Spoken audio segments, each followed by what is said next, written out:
Welcome back to Eternal Rookie Crafts. We are back with part 2 of how I built my Thragg cosplay for DreamCon. And I did choose to do the version of Thragg with Battle Beast because to me that's just the best Thragg there is. This episode will be really short, which is a good thing for a lot of you, but I feel like this is a piece that really brought everything together. And it's just a small medallion. And if you know anything about me, I like to keep things simple, and if I can, I'll keep them cheap. So for this one, I went back and just used cardboard I had around the house. Then I used foam clay to seal the edges to make it look a little more smooth, like a medallion. So you won't have that little hatches that you'll see inside of a box.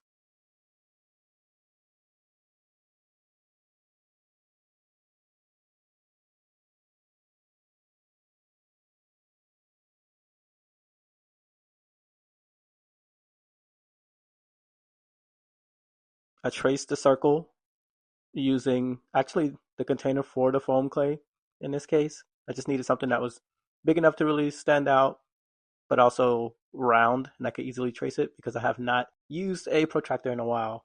I think I have one, but I don't even know where it's at. Like I said, I haven't used it in a while. So actually what I did here is I traced the container 4 or 5 times. I thought that I would need more thickness, but really I only needed a thickness of 2. And then I took the top layer and I actually cut that in half. I cut the circle in half, and then I carved out the center of it. And that gave it sort of an engraving indentation for it, where I can just add the other parts and it'll actually have a 3D look to it for the 3 dash symbols that's in it.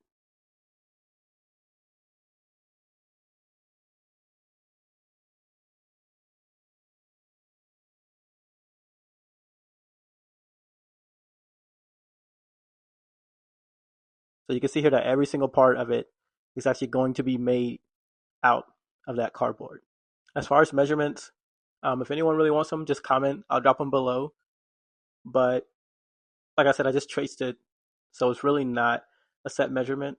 I just felt like this size was a little bit bigger than the palm of my hand, and it looked good to go with the Battle Beast head, and it didn't get crowded by the fur and kind of disappear. So it was a good size for me, but it might be different for you if you want. Now I only had 2 nights to make this, as I was making my Battle Beast head, so you may be able to see that in the background. This is what you can kind of accomplish in a hurry, I guess. I skipped a lot of steps. No sanding, no layers, no primer, just straight to a can of spray paint. And to be honest, the color of this spray paint, if I could redo it, I'd choose one that looks more gold than nearly neon yellow. But that's life. And actually, it actually stood out really well in the pictures. So I guess I got lucky there. But the moment I sprayed this, I was like, bro, why didn't you test the color? So always test your colors first. This is a yellow that I had. I don't even know how long I had this yellow. I think I had it for months, maybe even a year. And I never had a reason to use it.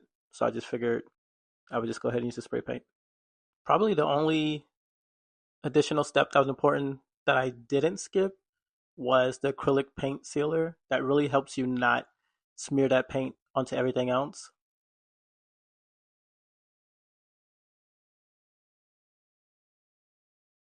So here it looks. Here's how it looks when it's dry.